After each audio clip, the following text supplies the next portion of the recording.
Sin Maduro, pero también sin democracia. ¿Estamos hablando de una transición real o hablamos de un simulacro político? Esa es una pregunta que Washington aún no responde. Foro Penal contabiliza al menos 33 excarcelaciones el día de ayer, domingo 1 de febrero. Venezuela y República Dominicana acordaron reactivar servicios consulares y la conexión aérea. María Corina Machado ha dicho que no cree que se atrevan a, no puedo decir la palabra, desvivirla si regresa a Venezuela. La conservadora Laura Fernández gana en la primera vuelta a las elecciones presidenciales de Costa Rica. Buenas noticias. Y Cuba afloja después de otro intento de agresión al embajador norteamericano y emite un inusual comunicado mostrando un régimen muy conciliador.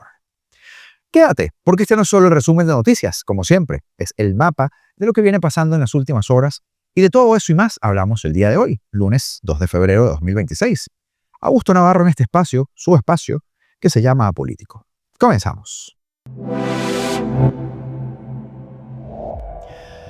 Hay preguntas que siguen sin respuestas, y la más peligrosa de todas estas preguntas es ¿cuán pronto será realmente el retorno de la democracia? Porque después de la captura de Maduro emergió algo en Venezuela que siempre llega junto, la esperanza con la desconfianza. Se fue el dictador, sí, pero la dictadura sigue intacta, sentada, con otros nombres, con los mismos reflejos y con la misma obsesión de ganar tiempo. Y aquí está el punto incómodo, el que muchos prefieren esquivar. No existe todavía un cronograma claro hacia la devolución plena de la soberanía al pueblo venezolano. Y sin ese cronograma, toda transición corre el riesgo de convertirse en un simulacro. Estados Unidos todavía tiene la palabra decisiva, por decirlo así. Y no porque Venezuela no pueda reconstruirse sola, sino porque la realidad del presente es brutalmente clara. Maduro cayó, pero no han comenzado las acciones que históricamente marcan las transiciones exitosas. No hay señales inequívocas de un quiebre institucional. No hay desmontaje del aparato represivo. No hay garantías jurídicas que se sientan en la vida cotidiana. En términos simples, se anunció un movimiento, pero no se siente la libertad. Desde otra mirada, es evidente que en el sector petrolero se inició una especie de perestroika criolla. Una apertura, un pragmatismo forzado, concesiones impensables hace 2 años, mejor dicho, hace 3 meses. Pero no hay un glasnost, no hay una transparencia política, no hay una apertura cívica, no hay aire. Y conviene decirlo sin rodeos, Delcy Rodríguez no es Gorbachov, ni por convicción, ni por biografía, ni por reflejos. Gorbachov abrió un sistema y perdió el control. Delcy quiere abrir el sistema para conservarlo. La amnistía general anunciada y el cierre del helicoide suenan bien para el titular, pero la política no se mide en comunicados, sino en letra chica. Es una amnistía sin discriminación, abarca a todos, incluso los militares castigados por no alinearse. Foro Penal habla claro, más de 300 excarcelaciones, sí, pero más de 700 personas que siguen bajo restricciones arbitrarias. Ya hablaremos de eso. Y además, no estamos frente a una restitución de derechos, sino ante un gesto presentado como clemencia, cuando en realidad la mayoría de esas personas, por no decir todas, nunca debieron estar presas. Fueron condenadas por pensar, por opinar o por disentir con jueces cómplices y fiscales militantes. Y eso no se arregla con una amnistía mal contada. La transición podrá estar en marcha, pero el miedo sigue gobernando.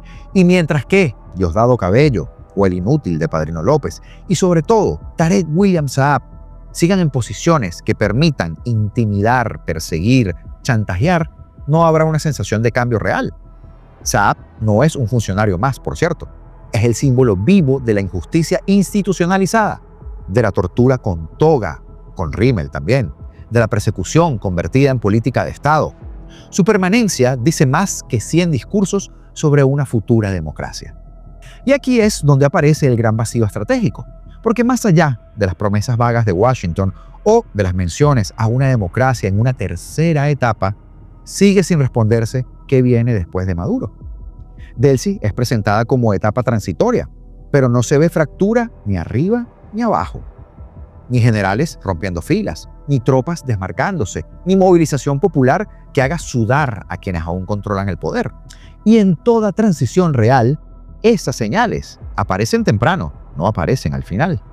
Por eso, la remoción, por ejemplo, del fiscal general sería un golpe de efecto fundamental. No porque mágicamente resuelva todo, sino porque modificaría el clima del miedo. Cuando Trump subraya la obediencia de Delcy en materia petrolera, queda claro que si para Cabello y Padrino todavía no se le puede echar guante, Saab sería el objetivo posible. Y sacarlo de la escena sería la primera señal concreta de que la impunidad tiene fecha de vencimiento. La oposición democrática tampoco puede mirar desde la tribuna.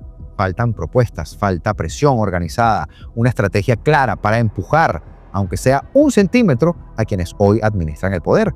Y aquí entra el factor tiempo. El compromiso de Estados Unidos no se pierde por mala fe, se pierde por agenda. Porque lo hemos hablado en otros episodios. Noviembre de 2026 está ahí, a la vuelta de la esquina. Y cuando la política estadounidense entra en modo elecciones, las midterms, todo lo externo se vuelve secundario. Venezuela hoy es prioridad, pero mañana puede ser pie de página. Por eso es vital que la oposición democrática sea relevante, visible, incómoda, reconocida como gobierno legítimo desde el 29 de julio. La historia de las transiciones exitosas lo demuestran una y otra vez. Sin una oposición fuerte, articulada y presente, las transiciones derivan en maquillajes. España convivió con franquistas, Chile con Pinochet al mando del ejército, Sudáfrica con estructuras de apartheid, pero en todos los casos la oposición fue un actor central, no fue parte del decorado. La captura de Maduro demostró que Estados Unidos hablaba muy en serio. La imposición de un giro petrolero a los Rodríguez también. Pero esa claridad aún no se traslada en el terreno político, y sin democracia real no hay seguridad jurídica posible por más contratos que se firmen. Ninguna petrolera va a invertir $100.000 millones en un país donde una orden puede cambiarlo todo de un día para otro. El reloj sigue corriendo. Trump y Rubio saben que negocian con una estructura mafiosa que vive de ganar tiempo. A Biden lo engañaron en Barbados. No puede repetirse la historia. Petróleo y democracia no son secuenciales, son simultáneos. No es uno ahora y el otro después. Son los dos al mismo tiempo o no será ninguno. Porque si no hay una hoja de ruta, si no hay plazos, aunque sean tentativos, si no hay golpes de efecto irreversibles, el riesgo es claro. Un engendro, una dictadura reciclada con otro nombre, otra narrativa y la misma esencia. Y entonces, cuando alguien pregunte qué pasó con la transición venezolana, la respuesta puede que sea la de siempre. Se habló mucho, se prometió de todo y se dejó pasar el tiempo. Y eso es precisamente lo que no podemos permitir. ¿Verdad que no? El Foro Penal contabiliza al menos 33 nuevas excarcelaciones ayer domingo 1 de febrero y eleva a 344 la cifra de presos políticos excarcelados. La ONG Foro Penal confirmó entonces hasta los momentos al menos 33 excarcelaciones de presos políticos este domingo, repito. Alfredo Romero, director, presidente de la organización, fue quien confirmó la información en sus redes sociales, donde además recalcó que seguirá verificando otros casos.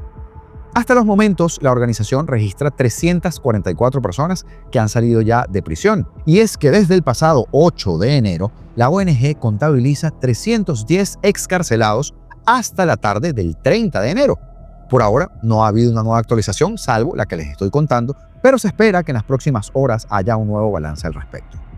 La organización ha publicado diversos videos, algunos muy fuertes y muy crudos, de los familiares reencontrándose con los detenidos tras recibir la medida de libertad.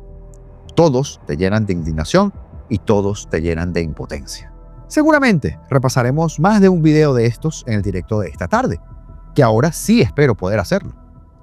Romero celebró que se mantenga el proceso de excarcelaciones luego de que la dictadora interina, Delcy Rodríguez, anunciara el pasado viernes la propuesta de una ley de amnistía que pidió fuera presentada en las próximas horas en la Asamblea Nacional, en el Parlamento chavista. Pedro Fernández, por ejemplo, fue detenido el pasado 20 de octubre en el estado Mérida por hombres encapuchados, sin identificación, según denunció la ONG Comité por la Libertad de los Presos Políticos. La organización indicó que los sujetos se llevaron a Fernández de su consultorio sin una orden judicial, el factor común. Pues bien, entre los excarcelados también se encuentra el director de la ONG Fundaredes, Javier Tarazona, quien había pasado más de 4 años detenido, acusado de delitos, lo de siempre, el combo, ¿no? Odio, incitación al terrorismo, traición a la patria y pare usted de contar.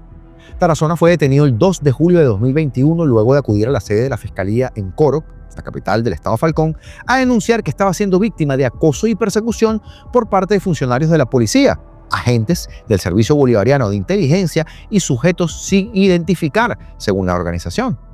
El activista fue la principal voz de denuncia de un conflicto entre la Fuerza Armada Nacional Bolivariana y la disidencia de la FARC, un conflicto que se desarrolló en una zona fronteriza entre ambos países en ese año ante la falta de datos oficiales. Su historia es como la de muchos de nuestros presos políticos: arbitrariedad total, oscuridad total, unos delincuentes encapuchados entran, salen y hacen lo que les da la gana.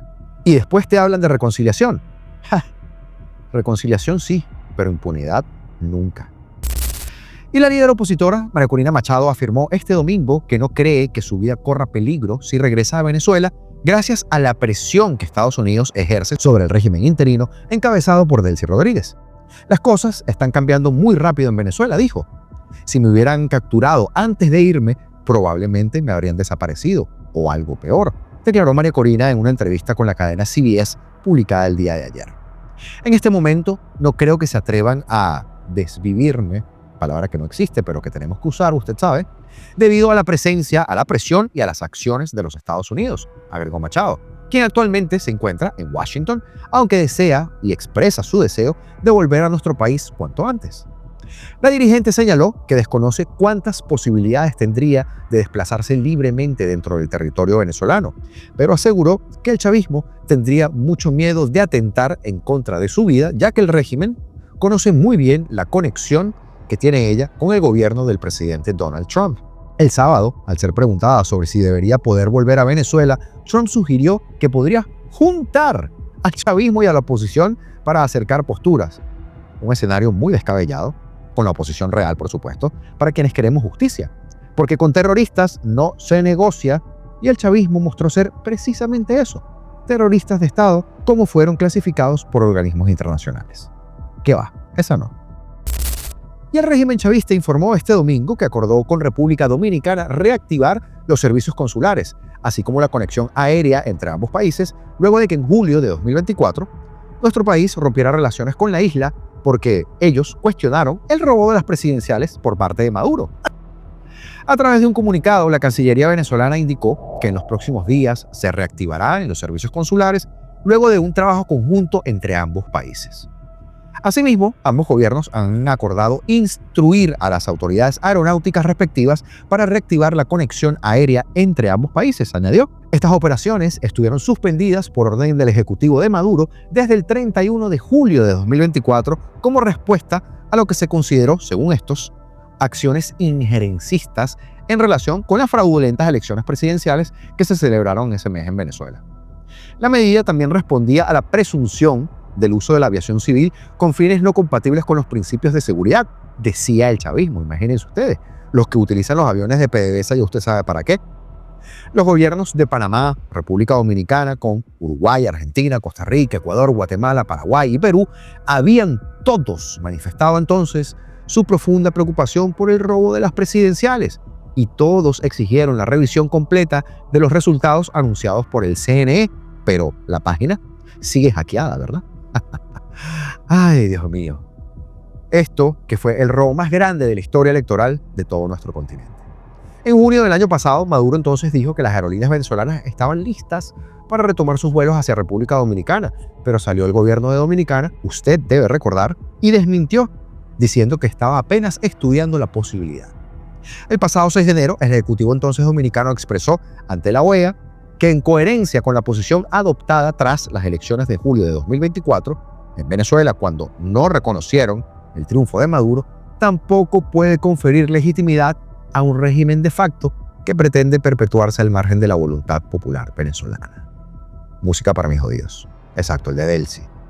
La declaración se dio luego de que las tropas militares estadounidenses capturaran al bailarín de Brooklyn y a su esposa, quienes se encuentran ahora detenidos en Nueva York. Y si yo estoy pasando frío, Dios mío, no les quiero ni describir lo que debe estar viviendo ese señor. Pero tienen suerte, porque solamente se están congelando. Y es que el castigo que tiene de momento no está ni así de cerca ajustado a los delitos que cometió Maduro. Todos lo sabemos. Y Laura Fernández ganó las elecciones presidenciales de Costa Rica en la primera vuelta y sucederá a Rodrigo Chávez al frente del país. La candidata del Partido Conservador Pueblo Soberano obtuvo un 48.5% de los votos, según los resultados divulgados este domingo por el Tribunal Supremo de Elecciones, el TSE, cuando se había escrutado más del 88% de las mesas. Y repito, en Venezuela seguimos esperando los resultados por mesas. El segundo y tercer lugar quedaron respectivamente para Álvaro Ramos del Partido Liberación Nacional con un 33.3% y para Claudia Robles de Coalición Agenda Ciudadana con un 4.8%. La abstención alcanzó el 30%. Por cierto, Claudia Robles con apenas 4.8% debe haber sacado 1000 veces más que los votos de Luis Ratti. Lo digo nada más para dejarlo sentado. La candidata respaldada por el presidente Rodrigo Chávez ganó la presidencia sin necesidad de balotaje al superar el umbral del 40% de los votos válidos requeridos por la legislación electoral.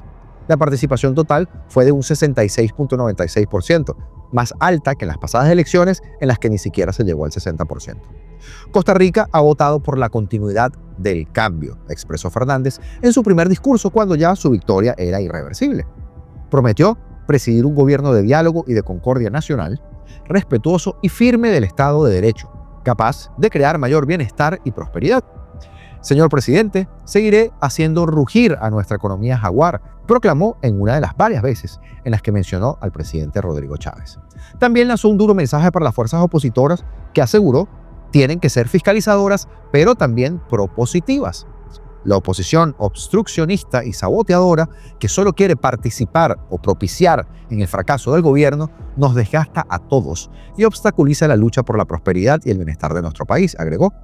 Así que buenas noticias para Costa Rica, parece, ¿verdad? Pero ahora les vamos a hablar de Cuba. Con eso vamos a cerrar. Porque el día de ayer, miembros del régimen cubano volvieron a intentar emboscar por tercera vez al embajador de Estados Unidos, pese a advertencias formales del Departamento de Estado en un nuevo acto de provocación directa. Reportes identifican a Dayani Francés, dirigente provincial de la Unión de Jóvenes Comunistas en Camagüey, como la organizadora del ataque, confirmando que se trata de una acción coordinada desde el propio régimen cubano.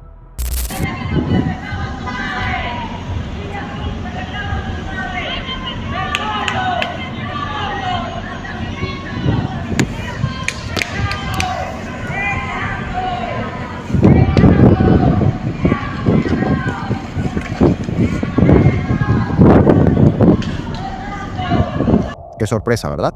Sin embargo, más tarde, el régimen cubano pidió públicamente retomar la cooperación en materia de seguridad con los Estados Unidos. Afirman que no albergan terroristas ni bases extranjeras y se abren a cooperar mutuamente en varios sectores. Un comunicado inusualmente conciliador. Nuestro país mantiene una política de tolerancia cero frente al financiamiento del terrorismo y el lavado de dinero y está comprometido con la prevención, detección y enfrentamiento de actividades financieras ilícitas en consonancia con los estándares internacionales.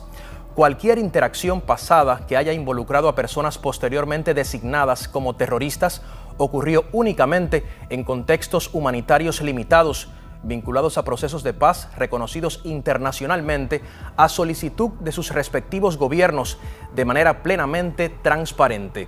Cuba no alberga bases militares o de inteligencia extranjeras y rechaza la caracterización de ser una amenaza para la seguridad de los Estados Unidos. Tampoco ha apoyado ninguna actividad hostil contra ese país ni permitirá que nuestro territorio se utilice contra otra nación. Por el contrario, Cuba está dispuesta a reactivar y ampliar la cooperación bilateral con Estados Unidos para hacer frente a amenazas transnacionales compartidas sin renunciar jamás a la defensa de su soberanía y la independencia. Cuba propone renovar la cooperación técnica con los Estados Unidos en áreas que incluyen la lucha contra el terrorismo, la prevención del lavado de dinero, el combate al narcotráfico, la ciberseguridad, la trata de personas y los delitos financieros, y continuará fortaleciendo su marco jurídico para respaldar estos esfuerzos, consciente de que cuando ha existido voluntad de las partes, se ha podido avanzar en estos frentes. El pueblo cubano y el pueblo estadounidense se benefician del compromiso constructivo, la cooperación conforme a la ley y la coexistencia pacífica. Cuba reafirma su disposición a mantener un diálogo respetuoso y recíproco, orientado a resultados tangibles con el gobierno de Estados Unidos, basado en el interés mutuo y el derecho internacional. Firma la declaración el Ministerio de Relaciones Exteriores de la República de Cuba. Y es que por un lado te siembran el terror y por el otro el comunicado. A que nos suena el libreto, ¿verdad? Pero el secretario de Estado, Marco Rubio, hizo referencia al tema de la libertad de Cuba hace pocas horas. Y es que el tema de Cuba está agarrando mucha atracción, lo vengo diciendo desde hace días. Esos videos del pueblo cubano en las calles de la isla exigiendo libertad y el fin de una dictadura ilegítima, una inspiración enorme para esos que están fuera de la isla y que aman la libertad y que esperan y tienen la esperanza de una libertad para Cuba en el futuro. Y ustedes que están ahí, que no se rinden, nos inspiran a cada día. Y es un riesgo enorme, lo sabemos. Sé que no es difícil. Dentro de esa isla esclava, dentro de esa isla oprimida, enfrentarse a este régimen que hace todo lo posible para castigarlos a ustedes, a sus familias y hacer su vida imposible. Sé que para muchos es más fácil abandonar el país que quedarse ahí y enfrentarse y pelear por el futuro de una Cuba libre y soberana. Pero quiero que sepan que desde acá tienen nuestro apoyo, el apoyo de nuestra embajada, el apoyo de una comunidad en los Estados Unidos que los miran a cada día y que saben que ustedes están sufriendo de la escasez de todo, medicina, electricidad, lo demás, y que saben que todo eso es el producto de un régimen que simplemente no sabe gobernar un país, no sabe administrar un país y que simplemente lo que le interesa es mantenerse en el poder. Así que quiero que sepan que los apoyamos, que siempre tenemos su causa a frente de todo lo que hacemos, que hablamos de ustedes en todos los lugares donde nos dan la oportunidad de hablar y que rezamos todos los días que Dios los bendiga a todos ustedes y que Cuba pronto sea libre. Y ojo con eso, porque la caída de uno será la caída de otros. Y a mí me sigue sonando que puede venir un doble play estratégico que libere de una buena vez y por todas al pueblo cubano. Ejecútese. Saludos especiales el día de hoy para Neris Portillo y para Luis Obregón, quienes apuntaron a la membresía del canal. Bienvenidos. De igual manera, para Carlos Rojas, quien nos hizo un aporte mediante los Super Thanks, y para ti, sí, que llegaste hasta esta parte del video. Muchísimas bendiciones. El secretario de Energía de los Estados Unidos prevé elecciones en Venezuela en 18 o 24 meses. Foro Penal presentó anteproyecto de ley de amnistía para poner fin a la persecución política en Venezuela. Zapatero sigue salpicado por escándalos de corrupción y mucho más en este video que te dejo por acá. Así que ve, revísalo y me avisas en los comentarios qué te pareció la información que te llevamos. Hoy, de verdad, espero de todo corazón poder hacer directo porque la alergia me tenía muy mal, así que posiblemente lo más seguro es que nos veamos esta tarde. Señores, libertad o nada, porque seremos libres.